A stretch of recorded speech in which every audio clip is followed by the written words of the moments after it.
He asked to ask questions about politics, art, community, his understanding of community. And I hope all of you have read the interview that he printed in Poiesis.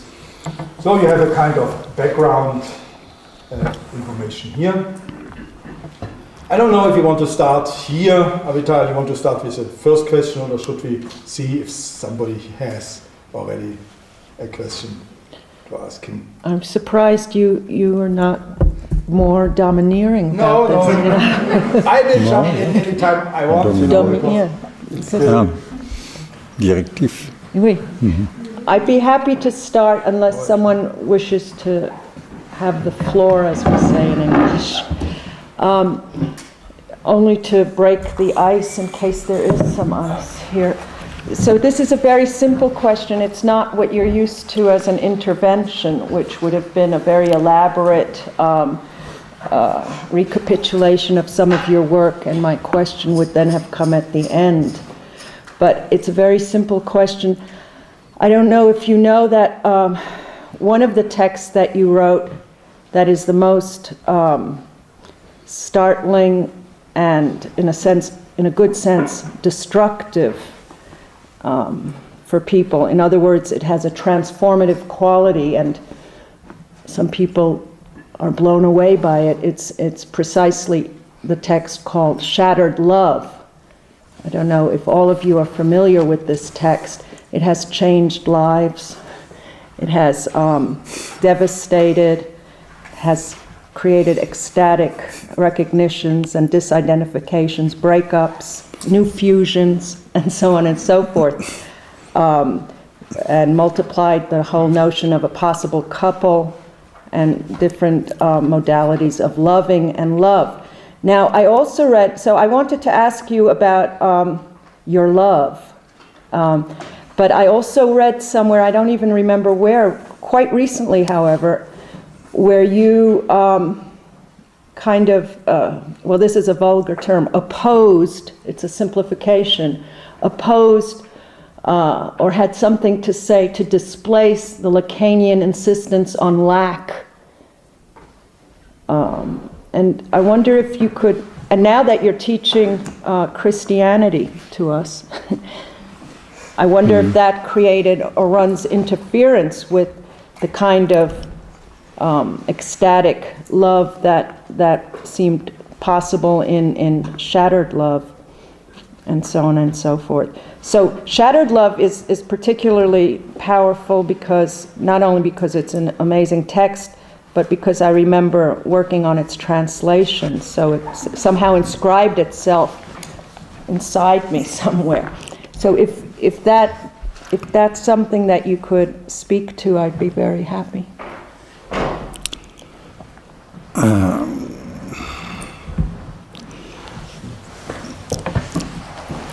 Yes, but I can't do what Wolfgang expected.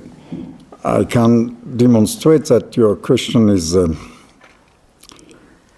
false because it's not a question, because it's a demand.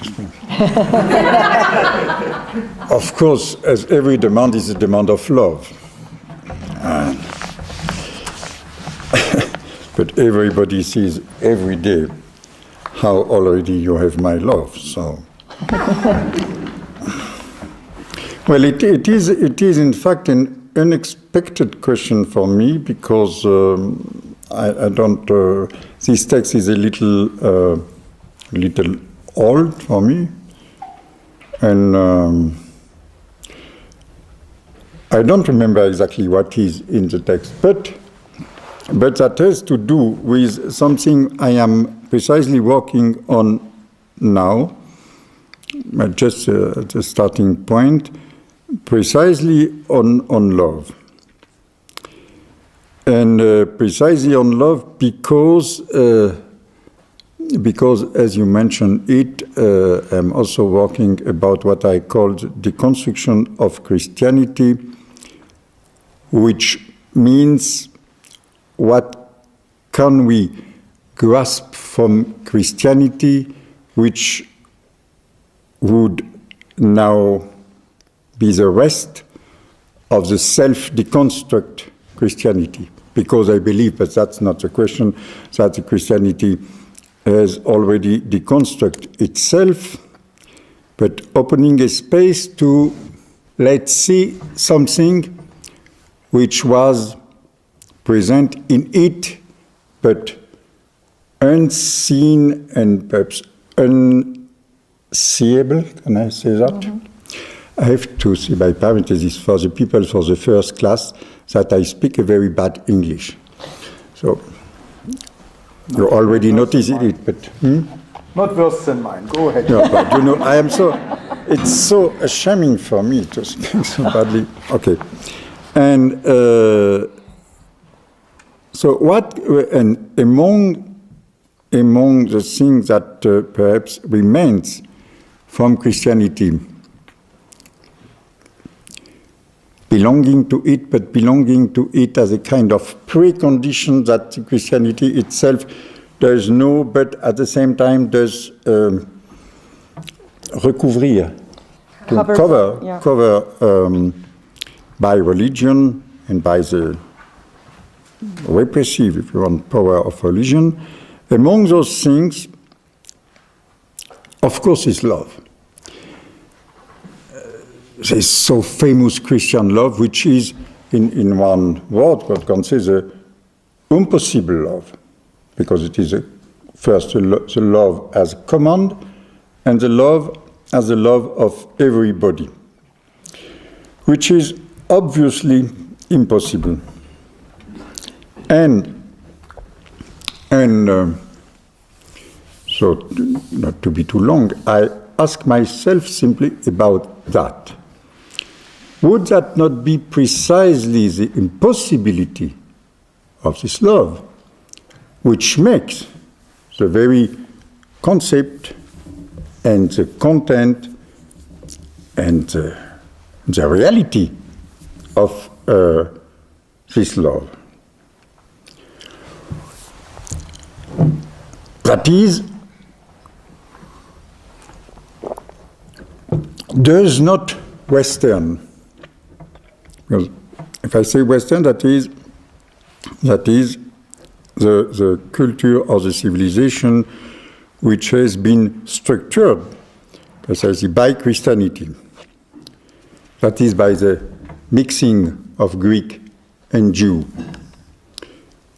under perhaps a Roman condition. So, does not Western be structured, construct, and at the same time deconstruct, because perhaps there is precisely no construction without deconstruction. I don't say that for the Stein matter, but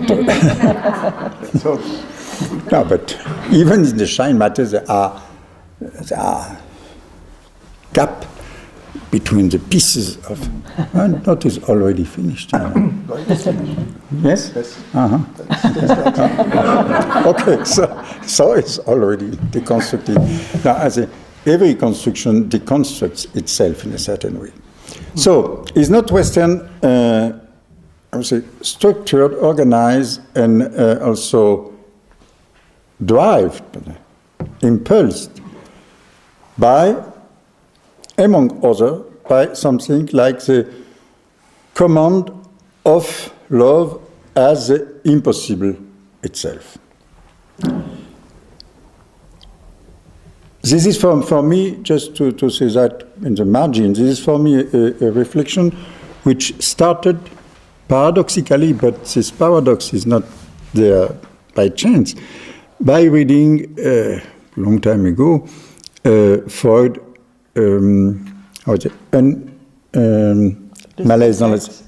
Civilization and its discontent.